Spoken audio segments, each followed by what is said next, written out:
खुशी भूल गए। अरे दूसरे आदमी को खुश करना है, अरे हस्बैंड को प्लीज करना है, अरे बच्चों को प्लीज करना है, अरे अपने बॉस को प्लीज करना है, अरे अपने पड़ोसी को प्लीज करना है, ट्रैफिक में दूसरे गाड़ी वाले को प्लीज करना है। अब इस सबको प्लीज प्लीज करते हुए, सबकी खुशियों को तोड़ते हुए हम अपनी खुशी को, तो कितनी अच्छी बात है कि अपने आप चिंतन करो, अरे तुम्हारी खुशी किस चीज में है? तुम्हारी खुशी साड़ी में है, तुम्हारी खुशी गाड़ी में है, तुम्हारी खुशी नौकरी में है। अगर बारीकी से देखोगे ना, ये सब चीजें मैटर नहीं करती। मैटर करती है कि तुम्हारा अंतर जगत शांत है, और अंतर जगत साफ है, शांत है, तो आप खुश हो, रात को सो सकते हो।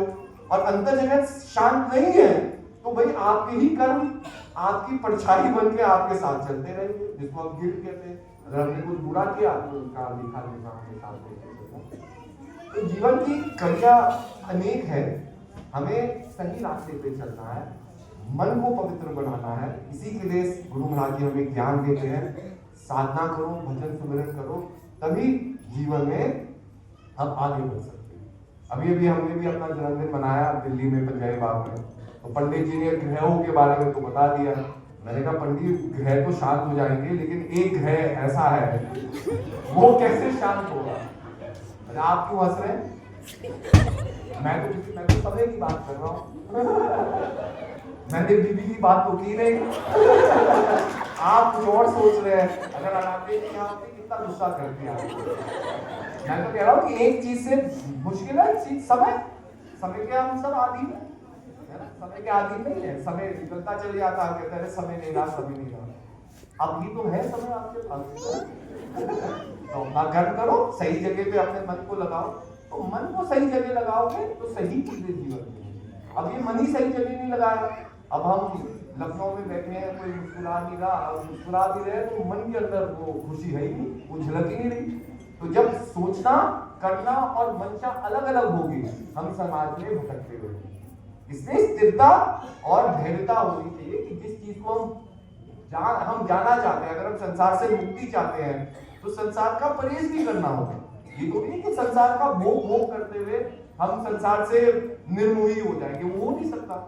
जितना समय आप जिस चीज के साथ बताओगे, उतना ही अटैचमेंट आपका उस चीज से बढ़ता है। चाहे आपके काम से बढ़ेगा। अगर लोग काम करते हैं तो परिवार को भूल जाते हैं। कोई लोग परिवार के इतने हो जाते हैं, मतलब इतने न्यौछावर हो जाते हैं कि अपने काम और जिम्मेदारियों को भूल जाते हैं। तो जितना समय दोगे, अपने आप को समय दोगे, तो अपनी जो पहेली हमने बनाई है उसको सुलझाओ।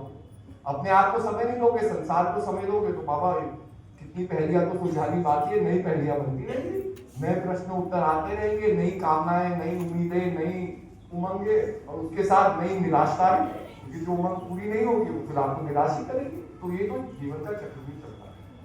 तो हम यही कहेंगे, जीवन में भजन सुमिरन करो।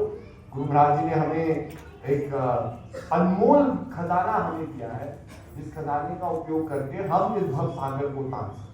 भव सागर क्या है? मन का सागर है। भव सागर थोड़ी कि समुद्र पे तैरना तुम्हें आना चाहिए, नाव होनी चाहिए, कुछ होना चाहिए। तो मन का सागर है। जितना मन विचलित है, हम भव सागर में एक बवंडर में घूम रहे, और मन विचलित है तो बाबा हम ही देख लेते हैं हमारा मन हमें कैसे पागल करते है ना। अब कल भी हो जाए कि भाई किसी एक व्यक्ति का प्रमोशन होना है, पूरा ऑफिस पागल हो जाता है, कौन प्रमोशन करेगा, कौन। दो दोस्त भी है जो साथ मिलकर के चाय पीते थे, फिर एक दूसरे की टांग खींचेंगे कि भाई इसका प्रमोशन ना हो, मेरा हो जाए, किसी की चुगली करेंगे, ये हो गए। अब प्रमोशन तो एक ही व्यक्ति का होगा ना, लेकिन एक प्रमोशन के कारण, मतलब एक प्रभाव के कारण 10 लोगों का जीवन उधर पुधर हो गया, केवल अपने मन में। प्रमोशन किसका हुआ वो नहीं हुआ, लेकिन पहले क्या होना है क्या नहीं होना है, और यही मन, ऐसे ही मन भागता है। अब कल क्या होगा, कल क्या होगा, अभी इतना बड़ा प्रश्न है। हम हर चीज उसी के भय में रहते हैं, अरे कल क्या होगा, अरे कल क्या होगा, अरे कल होगा वो होगा ही। और हो सकता है कि कल हम रहे ना, कल को देखने के लिए। तो क्या होगा फिर? तो कहने की बात है कि जो आज हमें पास मौका है उसका फायदा उठाओ। जब तक हमारी सांसें हैं, हम अपने आप को समझ सकते हैं, अपने आप को जान सकते हैं।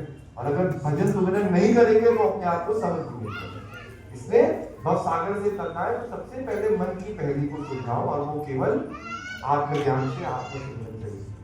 तो आप सबको नवसाल की बहुत बहुत शुभकामनाएं, और हम यही गुरु महाराज जी से प्रार्थना करेंगे कि सब अपने लक्ष्यों की ओर जाए और जीवन में हमारे कष्ट ना हो, लेकिन खुश होना ये आपका अपना कर्म है। हमारे कहने से आप खुश नहीं होंगे, अपने जीवन को बदलने से आप खुश होंगे। तो जीवन में पॉजिटिव चेंजेस के लिए हम हमेशा संघर्ष करते हैं। यही हमारा संदेश है। इन्हीं शब्दों के साथ संपूर्ण